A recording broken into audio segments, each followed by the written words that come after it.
I got so excited. I mean, the best thing for me was picking up a new trainee, because you get to see that like sparkle in their eye, and everything's all new and it's all just fantastic, and they just love it. And it really rekindles that excitement in you, because you can be like, man.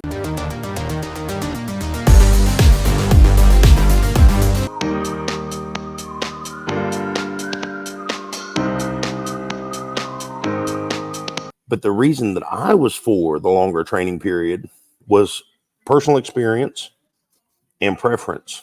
And I'll tell you why. The personal experience side was I got me and my wife and I got our CDL outside at a local community college. Mm-hmm. And I trained on a 91 FLD Freightliner. It leaked more fluids than it used diesel. Couldn't pass the state DOT if it needed to. I mean, you couldn't pay. Like, we went to do our pre-trip, and I was like, the power steering gearbox is not cracked, bent, or broke. It's probably not secured. Wait a minute, it's leaking. Inspector's like, it's not leaking. I'm like, but he's like, it's not leaking. I'm like, okay, it's not leaking. Let's move on. You know, I mean, that's how bad it was. And so we got our CDL. So when I came to Prime, I was like, man, this is awesome. Like, I know everything. I'm going to be in here. I'm going to get my truck. And I didn't know jack squat. I didn't know anything. So from my personal experience, I think the training time should be as long as possible. And I think it should be instilled in the new operators that, hey, this is viable. This is very important to your success here. The longer you have somebody in the seat next to you that is guiding you, the better. Because I truly believe that. Because one of the few things that I feel like is missing in the industry right now is common sense. It's not very common anymore. So there's a lot of repetition that needs to happen before somebody, I believe, is just released into the fast lane, you know, with the truck. But second, as far as preference goes, as a trainer, the reason I love the longer training time is because you actually get to know the person that you're training a little bit longer. You get to be more familiar with them, and you get to be more adjusted, and you can actually get some sleep towards the end of that training period. So that's true. That is true.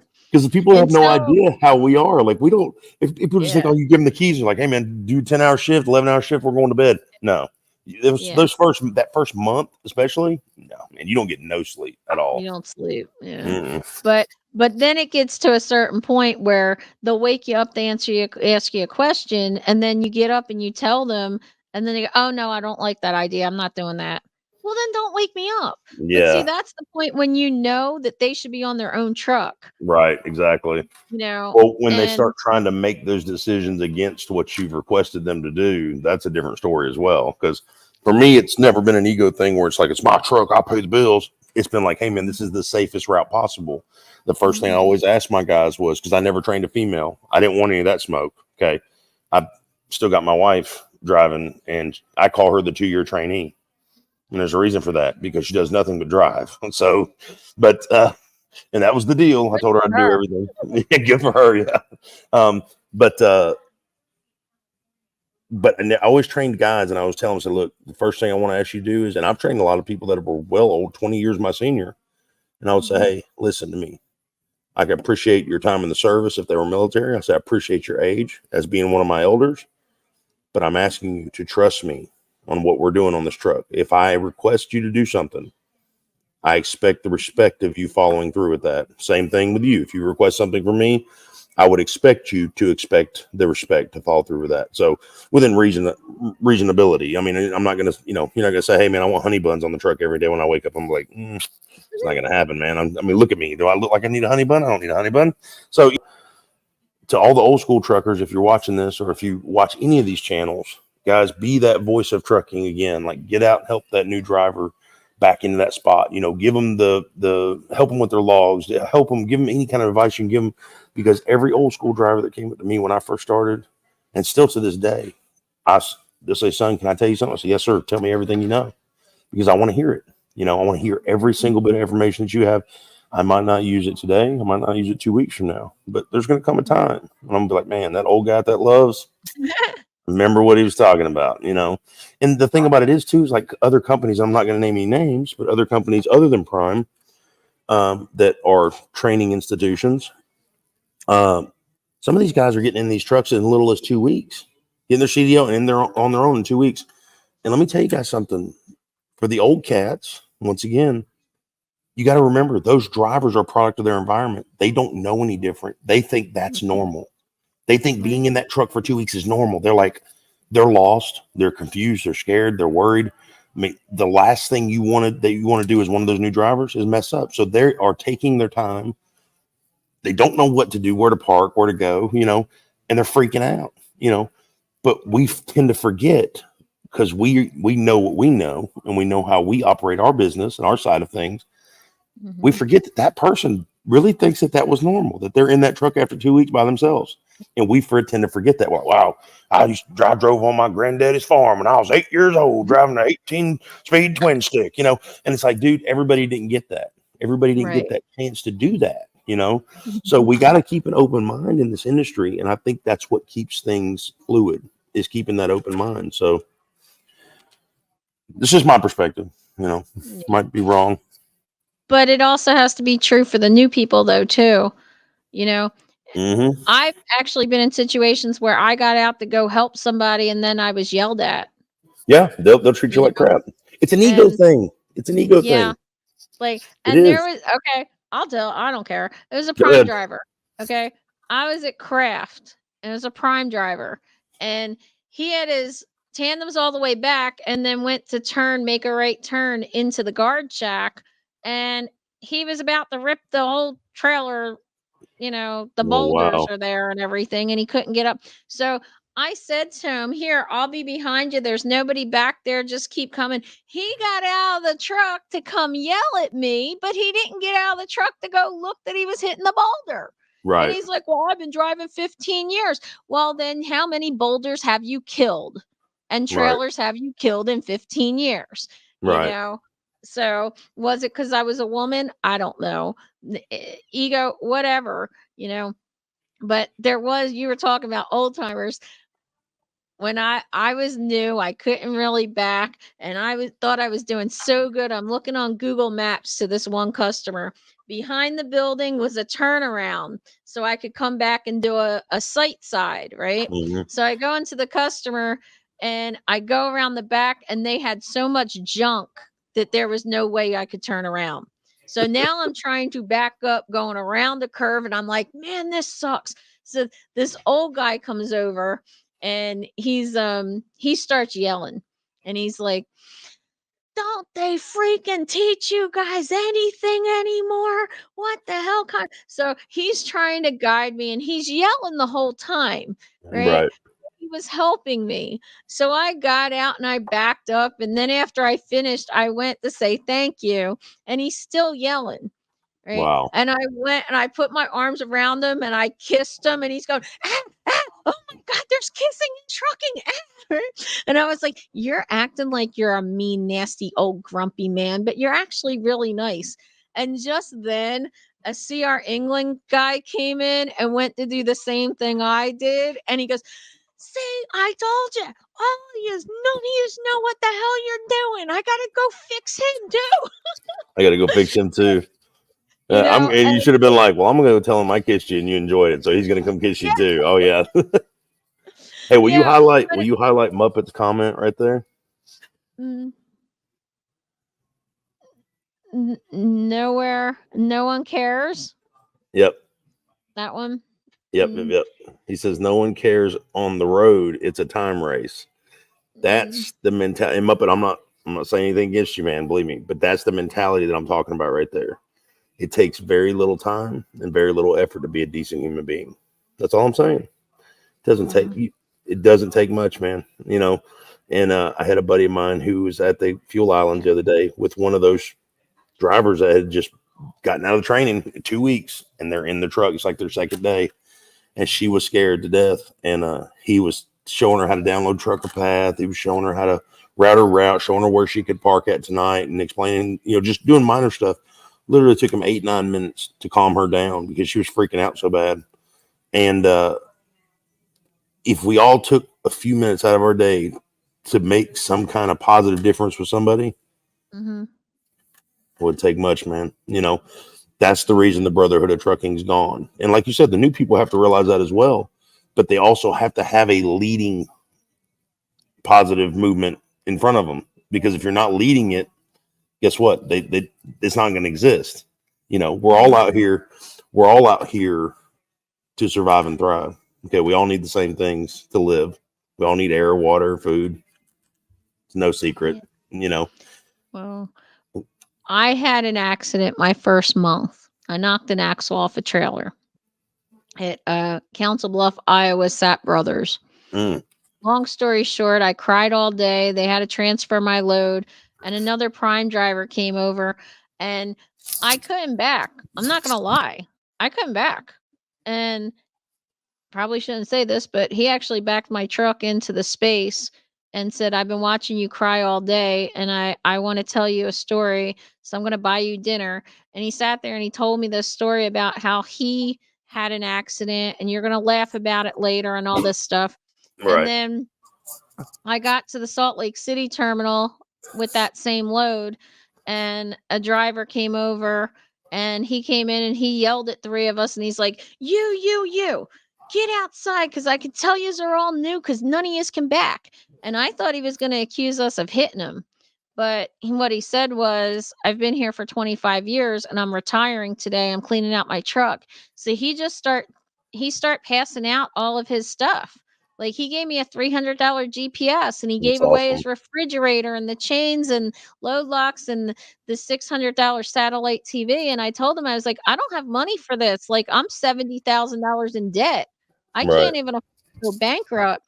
And he said, nope, you don't have to pay me anything. I can't use it anymore. Pay it forward. Be good to the new people. That's awesome. So that's what I've always done. And I don't know if you know, but I got the Radiant Award this year at the Highway Diamonds. Congratulations. Congratulations. Yeah. And it was for being a good role model. And, you know, and I told that story because I really think, and he said to me, he's like, that's the way we make Prime a better place. That's the way we make trucking a better place. Right. So I've always tried to live up to those two guys that helped me at the time that I had an accident, and I really thought I was going to lose this job. Right. You know, and that's one thing that I do like about Prime. Like, people get upset because they don't have anything in writing as far as policy wise, and I thought it was really sneaky when I first got here. But what I've seen is, because they take things on a case by case basis, like, there was somebody that was from Florida. He jackknifed in the snow. Up until then, he trained in the summertime. Up until then, he was a great driver. So they said to him, well, you've been driving for 5 months with no tickets, no problems, no accidents. We're not just going to fire you. We're just going to put you back in TNT. So he went with his original TNT trainer, you know, did the whole rest of the winter, went back, upgraded, and he's still here. Like 7, 8 years. You know what's crazy though is some people will say, "Man, that's BS. That's ridiculous." What would you rather them done? Let him go, put a bad mark on his DAC report? I mean, what would you rather them do? You know, they gave him a chance to keep his position. You know, I mean, and I've always said that as well about Prime, is just because there's not a standard operating procedure for every situation doesn't mean that they're not looking at every situation as a case by case basis. And most times it's a really good thing, because it really gives drivers a leg up in certain situations. So Prime's not out here to cancel everybody. Everybody's worried about these cameras is going to cancel. Prime's not new to this camera war. These cameras have been in these trucks for a long time. Like, you know, there's all kinds of companies out here running these inward facing cameras. Prime's just joining this phase. That's all there is to it. And I said in that video last night with Maddie when I did the live, if I let something as small as a camera run me away from the last 7 years of success, I don't think my priorities are in the right place, to be honest with you. So, you know, because my ego and my pride does not pay my mortgage. So that's all I've always said. So it's one of those things. And that's kind of like, you know, people ask me about training too, about, I had one particular trainer that was not great, you know. Right. It was a really bad experience. It was something that, you know, Prime actually put in their trainers class saying, don't do this. You will be fired. Yeah. And, you know, and I said, well, am I going to let one person affect my career? And if I did, I wouldn't have made $750,000 that I've made in the past, whatever, Right. you know?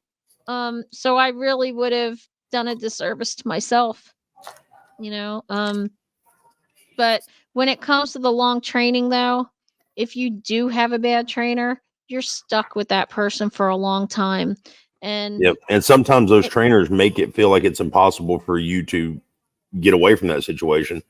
But guys, if you're in that situation, you need to reach out to somebody. If you don't feel comfortable reaching out to your fleet manager or whatever, you need to reach out to somebody and yeah, right the wrong and even us, document everything. Like, because yep, we'll send it off to the right person that can yep. help, you know. But There's no need for you to have your first experience in trucking be the worst one. That's just yeah, not. It's and not right. But it takes a lot of responsibility for you guys too during training. You gotta be your best if you expect the best. You know, don't expect the best if you're not going to be the best. right, exactly. And I'm gonna do a couple videos about some really bad attitude students. But see, I kind of almost think that Prime should make it optional. If you're going to do 50,000 miles, then at the 25,000 mark, you know, go to them and ask, "Hey, do you guys want to stay together?" You know, Right. give the student an option to look to change trainers. And I think that that would be beneficial, not even if they're just not getting along, but to see how different drivers do things. Right. If you give 100 drivers a way to get from from LA to New York and tell them, okay, here, they're all going 100 different ways. They're stopping at different truck stops at different times, driving different shifts and everything. So why not give them the opportunity to see how different people do it?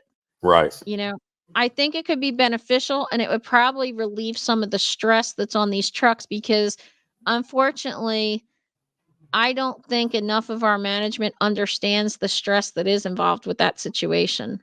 Yeah. It's probably one of the most stressful times in your career as a trainee, and the most stressful times for us as trainers because I miss training, and I've always said that like if my wife decides she wants to go home, I'll go back training. I don't know anything but a team truck. I've never been solo. It's very scary for me being solo. I have all that room and I don't know what to do with it. And I have all that time stopping for 10 hours. I don't know what to do with it. So, you guys will probably get a lot more YouTube videos out of me, but it's very scary. It's very tense, and it's as good or as bad as you can make it. And sometimes it really feels like you're in an 8x8 rolling prison cell, and people don't understand that. And you're stuck with somebody, if you're having issues with, you're stuck with somebody that can hear everything you say, see everything you do. It's stressful. No privacy. No privacy. It's very No. stressful, which is one Somebody reason why I never trained any women. First of all, I respect my wife more than I respect myself. Second of all, I would not want that other person to feel like she wouldn't have any privacy. You know what I'm saying? So it was one of those things where like, I didn't want to put myself or that other individual in that situation. Now, some people say, "Oh, you're just whipped. You're just whipped." Listen, man, that woman bore 4 of my children the last 20 years and put up with me. You damn right. I'm whipped. So ain't going nowhere. So, but the bottom line is it's a respect factor for her and that other individual. But that stress is real in the cab. Most people think it's easy. But I'm going to tell you this, the way I like to view it as, you're getting paid to go camping. That's the way I view it. You get paid to go camping. I truly enjoy it. Like, if my wife was to walk off and leave me today, no lie, I would never buy a house again. I would just live in my truck. I mean, I'm serious. I enjoy it that much. Is the first, I'm sorry, I got hiccup all of a sudden. My, is the first career that I've ever been in where I've actually felt accomplished enough to enjoy it, you know, and I had absolutely no aspirations to be a truck driver. My grandmother drove a truck with my step grandfather. Yeah. But I never knew that there's actually a trucking company. You've probably seen them in South Carolina, Shelby, South Carolina, Deadman Trucking. That's my last name. I had a lot of Yeah. families from up there. I don't know if that's my family's trucking company or not. I hadn't reached out to them, but they got a long history of trucking. So I don't know if it's in my blood or what, but I just enjoy it, man. I mean, I was in the auto recycling industry for almost 16 years before I came trucking. And I got to the point, I love cars. I love hot rods. I love low riders. I love jacked up trucks. I love them all. But I got to the point where I hated my job, hated it because I was doing it for money. Mm-hmm. Same thing I tell you guys about training. Anybody out there that wants to be a trainer, I encourage everybody to at least do it once. Okay. But do it with an open mind that, hey, I want to give something back to somebody. I want to give somebody a better start in the industry than I feel like I could have given myself. So that's the way that I look at it. But as far as trucking goes, man, I love it. I will die trucking. I don't think I'm ever it's gonna have something to do with trucking. Even if I got out of a truck, I would still be like dispatcher, broker. I would still be doing something with trucking. So it would be pretty awesome. So, and be a better trainer than what you had, exactly. That's what I always tried to do. I'm very organized, and that is something that I think Prime could work on. We talked about that earlier with another guest, that have a better curriculum. Right. It's hard to, Prime can't tell lease ops, oh, you have to go over the mountains, or you have to go in this area or whatever. Right. And I would purposely do that. So I had a checklist. I made sure we drove over every mountain range. My students had to drive over Vail. They had to go over Wyoming. I'm not kidding. And that's awesome. The very first that I would take out of the terminal, out of Springfield, I'd take them down US 65, across to 40, down Mont Eagle, and around Atlanta. Right. And, that's what you're getting is your first load. But I also didn't run it team. I would sit in the seat next to them, which meant that for the first week or two, I'm running them like a solo. I'm getting paid a lot less than I would have if I was actually teaming, and usually less than what my solo pay would be. At that time you're investing in them pays off in the long run. Exactly. And I do think that they should be more strict on that kind of a thing. Right. I think that there should be some kind of test when they come back. I agree with you with that 100%. I don't think the sim test is good enough. I'm sorry. It's not. And I think that our trainers should be revetted every year. Once a year, at least take another class, something, because trainers will get complacent. I mean, just because they own their truck or they're buying their truck or whatever the case may be, why is it that somebody, just because they've trained for 10 years, can just do whatever they want to their trainees? Because we've all seen those trainers with the trash on their dash, and heard the stories of the piss jugs rolling around and the filthiness in the truck. Yeah. Fairly long question. I've got reefer, drive-in, flatbed, step deck, and hot shot experience. Okay. Had my CDL for 10 years, spotless record, clean. Okay. So you got 10 years experience with all of that, and you want to come to Prime. I've been out of the truck for the last 5 years. Don't. Okay. You're going to be going with a trainer. Yeah, but did you keep your CDL up to date with your DMV with your med card? That's going to be the difference of how this is going to go about. Okay.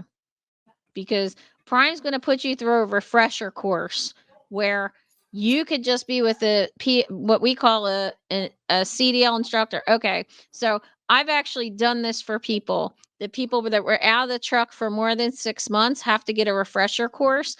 So you would basically be treated like a student, where they might have you go out and, drive around, maybe do a load or something and do some backing maneuvers.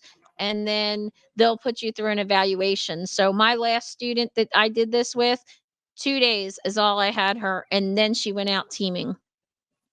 And it would be a situation like with Freight Skater. Now, Freight Skater got his CDL someplace else. I got mine here at Prime. So you get paid differently in the TNT portion. You will have to go through TNT training and do 60,000 miles with a TNT trainer. I got my CDL from that tech school, and they said, since I did not use my CDL in an active driving situation within the first 90 days, it was considered like I never even had a CDL. So I had to come in and not only retake the CDLA test for the assessment, then I had to do what was then 30,000 miles with a TNT trainer. So, which I'm grateful for because I didn't know jack squat. I really didn't. Yeah. You mentioned earlier that there are companies having you out for 2 weeks. There's a company now that you get your CDL and that's it. They hand you the keys. Yeah. See, that's crazy. I don't know if you knew about the national proposed rulemaking of the FMCSA at the beginning of April, but they were taking comments up to April 2nd. I should have done a video on this, but I dropped the ball on it. But they were trying to make it to where a couple things changed. Number one, CDLA permit applicants can apply in any state, not their home state, which is not a big deal. Number two, they can test the next day if they want to. There's no time frame saying that they can't test. They can go right in and test the next day. Number three, they don't have to have a current CDLA holder in the cab with them while they drive the truck. They can just drive with a permit. And I don't know what part of safety the Federal Motor Carrier Safety Administration is pushing, but none of that sounds safe to me at all. And it sounds like what they're trying to do is flood the market with more people as quick as they possibly can. And so, guys, if you're out there and you're listening to other drivers that say, well, we got a trucker shortage. No, we do not. We have a quality driver shortage. We don't have a driver shortage. You can ask any driver, go try to find parking anywhere in the United States of America after 4 p.m. It's impossible. You can't find it. I just saw statistics that said there is 11 trucks for every one parking space in America. It's nuts. I mean, you get out on the highways, that's all you see is trucks now. You don't even see, you can very, very rarely ever see passenger vehicles at all anymore. And what's crazy is like here they changed the CDL exam back before New Year's, and DJ that was in here earlier, he's now a PSD instructor. He did his first student who just passed. Yay! Congratulations. Congratulations, DJ. Yeah. But the thing is, they did away with most of the pre-trip, and they did away with the alley dock and the parallel. So wow, they're pushing people through so fast with so minimal. When I saw his pre-trip sheet, I was like, the whole door and fuel section, it's like gone. They have like 5-6 things and that's it. And it's just infuriating. And aren't they able to keep the sheet with them now? Like a cheat sheet? Somebody else told me that, and I don't know. I didn't ask about that. But it could be fake news. Could be fake news. I don't know. A lot of people say a lot of things. I don't say these things. A lot of people say things. No, but earlier when I was talking about the cameras, I was saying that part of the infrastructure bill had to do with allowing the 18, 19, and 20-year-olds to come out, right, and to do interstate. Well, so I gotta say, if you can put your life on the line for this country, then I feel like you should be able to drive a CMV. But it's all about your mindset, in my eyes, Well, what I was going to say was, though, they were trying to push to make it mandatory, the inward and outward cameras, because of that age group. Really? And now just last month, they came out and said, oh, no, we're not going to mandate the cameras now. But they're still got that age group in the infrastructure bill. Right. Well, if it's been on the docket for a vote, then it's probably going to happen eventually. They're probably going to make it mandatory for sure.